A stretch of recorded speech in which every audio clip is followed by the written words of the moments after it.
মাই tutorial স্কিমে তোমাদের সবাইকে অনেক অনেক স্বাগত।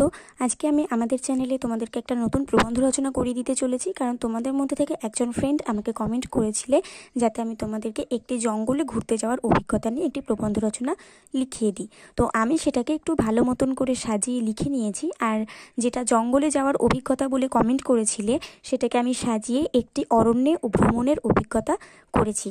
তো দেখো, এখানে আমি হেডিং করে নিয়েছি একটি অরণ্যে ভ্রমণের অভিজ্ঞতা। আর এই রচনাটা আজকে আমরা সুন্দর করে লেখার পদ্ধতি আলোচনা করব, এবং এই রচনাটা কিভাবে লিখলে আমরা 10-এ 10 পেতে পারি সেরকম টিপসগুলো আমরা এই ভিডিওতে জেনে নেব। তাই ভিডিওটা স্কিপ না করে শেষ পর্যন্ত দেখতে থাকো, এবং অবশ্যই মাই টিউটোরিয়াল স্কিমকে সাবস্ক্রাইব করে দিয়ে পাশে থাকা বেল আইকন প্রেস করে দিও, আর অল বাটনটা প্রেস করতে ভুলো না, কারণ আমি ভিডিও ছাড়ার সাথে সাথে যাতে তোমাদের কাছে নোটিফিকেশন চলে যায়। আর যারা এর মধ্যে সাবস্ক্রাইব করে ফেলেছো তাদেরকে অসংখ্য ধন্যবাদ। তো চলো এবার আমরা আমাদের প্রবন্ধ রচনা শুরু করি। তো দেখো, এখানে আমি প্রথমে একটা কোটেশন দিয়ে দিয়েছি। আমি সব রচনার ক্ষেত্রেই সবসময় প্রথমে একটা কোটেশন ইউজ করে থাকি, এক্ষেত্রেও আমার কোনো ব্যতিক্রম হয়নি।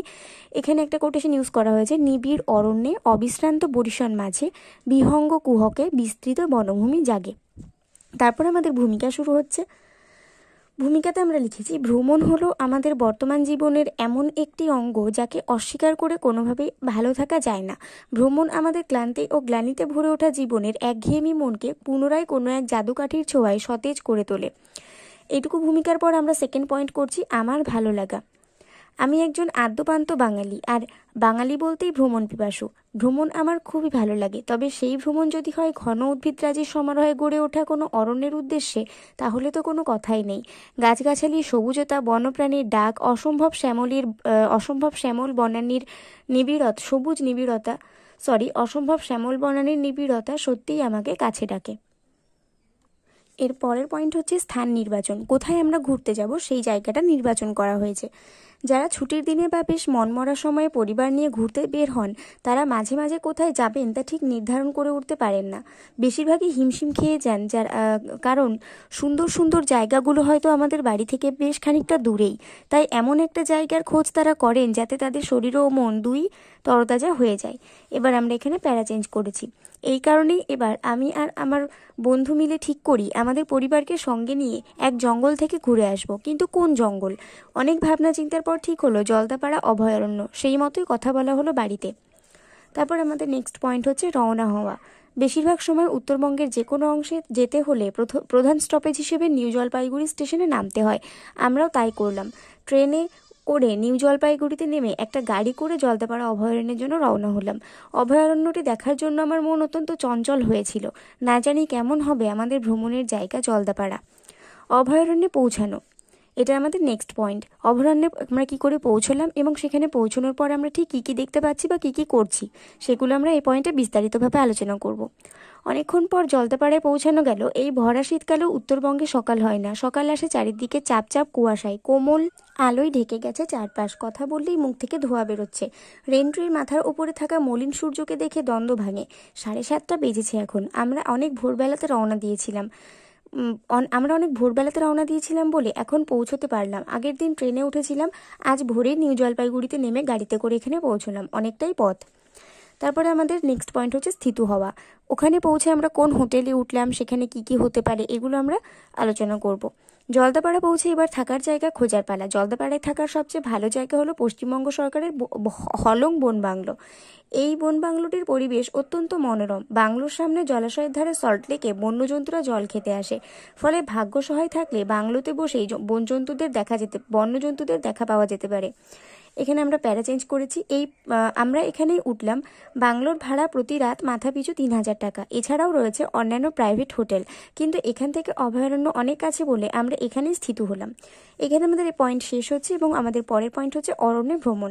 এই পয়েন্টটা আর এর পরে যে পয়েন্টটা আমি করতে চলেছি সেই দুটো পয়েন্ট কিন্তু অনেকটাই বড় হতে চলেছে, কারণ অরণ্যে ভ্রমণ আর তারপর অরণ্যের বর্ণনা, এই দুটো পয়েন্ট যদি আমরা বর্ণনা করি তাহলে আমাদের অরণ্যে ভ্রমণ করার অভিজ্ঞতাটা কোথাও যেন একটা অসম্পূর্ণ থেকে যায়।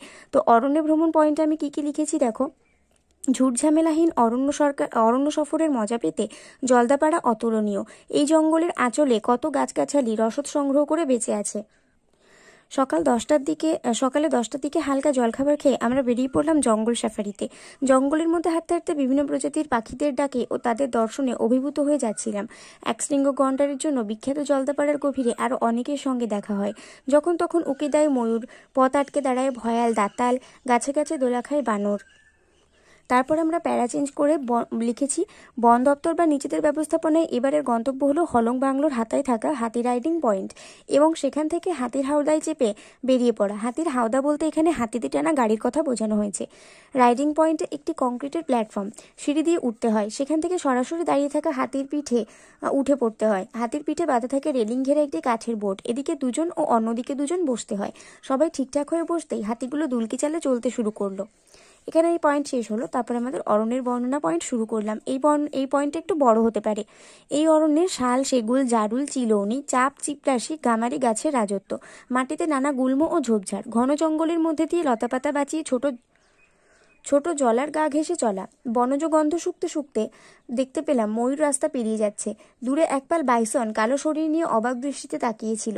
ঘাস বনে একসঙ্গে গোটাচারেক গন্ডার